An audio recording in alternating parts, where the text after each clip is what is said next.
So this is the little slipway down here. Look, just watch you don't slip on this the rock because it's very very high tide. There's not much sand, but we can at least have a view of the vistas.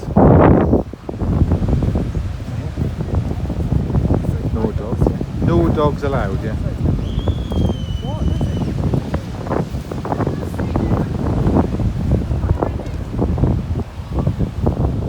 Wow, look at it. Look at all the little these little changing areas and things. Look at these. Look here.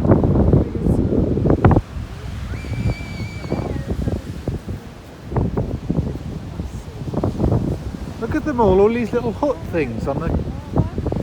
That's all chalets. You have each of these little chalets look along here and all go right up there in the cliff top. And look at the huts along there as well. No dogs allowed. We'll have a look at them huts. Nestled into the dunes here, they've got all these little beach huts and boat houses and things. And the sand's piled up. Some of them look quite old, going all the way along.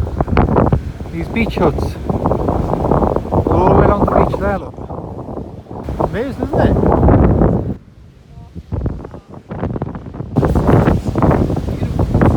So just around the other side of there is that little harbour that we were in before. We just come round that corner. We just walked up a little street. Took us around that corner. Got these little islands as well, just off the coast, and of course that there is also further parts of Wales. If you can see the mountains in the distance, that's sort of looking south down that way. So some of them are decorated. Look, the little dolphin ones there. Some people have got decking. They're getting quite high up, these ones. These have got 2 floors on these ones, look. Look at that. And there's like a big slipway up here for the boats to go out.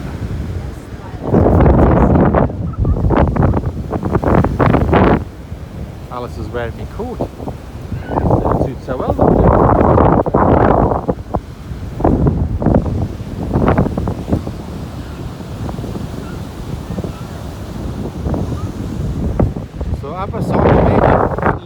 Little beach huts. There's a very colourful one up there, pink and yellow.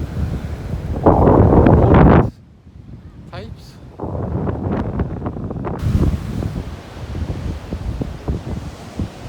Right, so we're going to head back up this little road here now, which should take us back to Zazaaaaxx that way. So we did a little loop. We came in there, down there. We'll go back up and let's go back a loop back down to get in the car and the village. Shop here with cafe and things.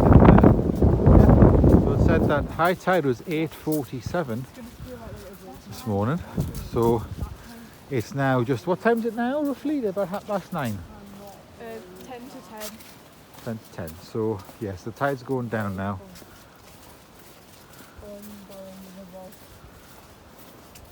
So it was a very high one. Look at these Lego things, yeah. So we're going to head back down here and then walk back down that street with the houses on, back down to the car. Big different range of houses. Look at that one there. And a little bungalow thing there, look. All different types. Is that house big or small? I'd say smaller.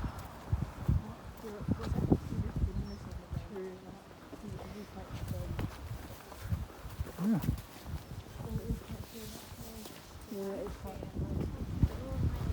There's very colourful houses down here, look, pink and yellow. We're coming back down into the sort of centre of the village here where the harbour was now.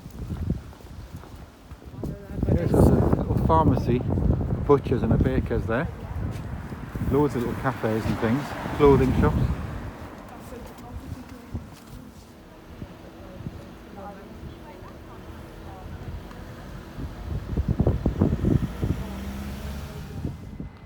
So the house is in that direction where we're looking at there with those hills, so heading over that way. But we're down here where the house looks towards, which is this beach here. So we're just parked in the free car park here. We're going to head down to it. Now there's a lot of shipwrecks opened in this bay, which is why the English name for it is Hell's Mouth, but of course it's got the correct name here for it. It says, what's that? That is mason bees, the rarest solitary bee in Britain. Builds nests of mud on the sand dunes. That's interesting, isn't it? Look, there's the shipwrecks and all that. Yeah. Schooners. Things. Someone's keys is left there. It's a bombing school. Someone's left their car keys. Someone's left their car keys, yeah. They look a bit rusty, don't they? Maybe the car fell in the sea. I think the keys have been there a long time and no one's claimed them. We should claim them. So this was a lucrative herring fishery off the coast. Yeah. Okay. What's this? Like a the rip currents, yeah, rip currents. Yeah, you always swim sideways from a rip current. It's got the tide table. So today is the 29th. It says it's 4.9 meters, which is a much higher one. It's at 7:46 high tide. 3:10 is low tide. But if you look at the other high tides, they're only sort of 3.8 meters, things like that. So yeah. So let's go.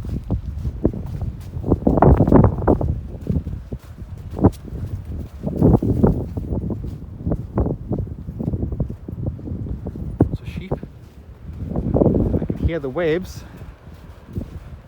So these concrete things are part of the gunnery training schools and all that in the army. There's loads of the stone walls there practicing the sea defences and all that for during the war. Yes, so on the dunes now. There's a coastal path going up there, but of course it's still the tide's up. And a low tide is at sort of 3 o'clock this afternoon.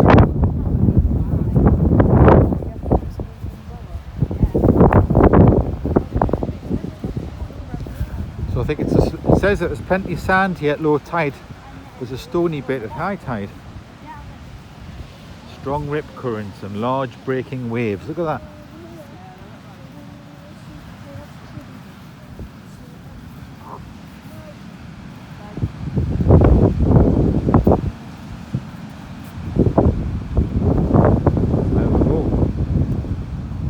Big bay.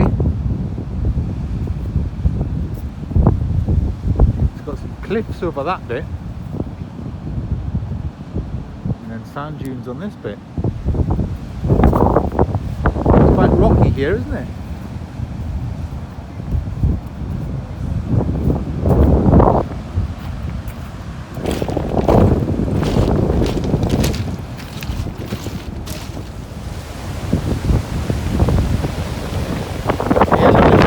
Have been along there, like maybe I think it said there was at least 80 in the past sort of 150 years or something, shipwrecks in this bay.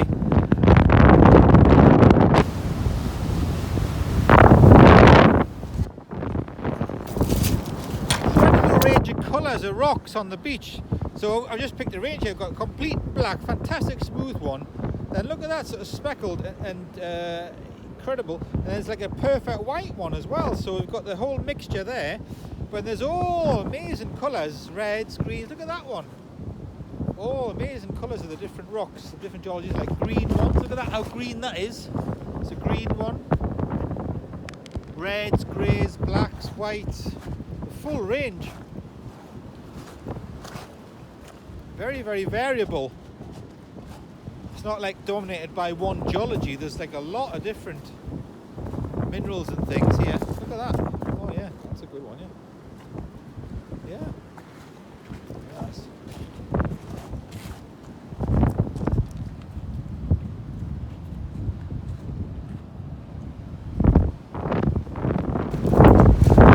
There's a lot of sorting. So this is loads of very, very small ones here. Then as you sort of in this little area, as you fan away from it, you get the bigger ones. So there's just a particular concentration where there must have been faster flows, like a rip current or something running through here. And then as you come up the beach as well, they get bigger and bigger. So you got like slightly bigger there, and then bigger and bigger, and they get bigger more. And then up to the largest ones, heading up to the top of the beach, the very biggest ones, look up there. So it's very highly sought. wanted to come and collect pebbles of a certain size, you would just come down here, go, I want the tiny ones there in a bucket, and then medium-sized ones and biggest ones. You could just, it's already sorted for you on that feature. And here come the surfers are coming now. They've got all their kit and everything there, the surfboard, paddle boards and all that there, look, yeah. So in this area there's a few of these fields which have got this pink flowering tall grass being cropped. I'll have to try and find out what it is. There's quite a few of them. They're flowering at the minute with this pink flower, they're very, very tall. And we've been driving past a few fields, especially near Botwinog where we're staying. They've got it. To find out what it is. Just to show you this crop closer up now, it's very strange, isn't it? The sort of pink flower fronds and that on the top. And it is, you know, late October, early November, and it's growing.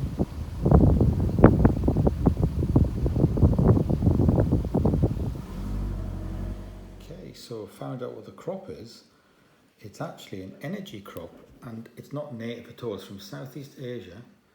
It's a perennial, so it lives for, you know, well, it's productive for around 16 years, grows 3 to 4 meters high annually, and the harvest, the stems and the leaves, for biofuels, it's an energy crop, and it's only really grown in the south, you know, below, you know, below the Wash and the Severn. So there is some in Yorkshire, but it doesn't really, you know, for the Drax power station, but it's not.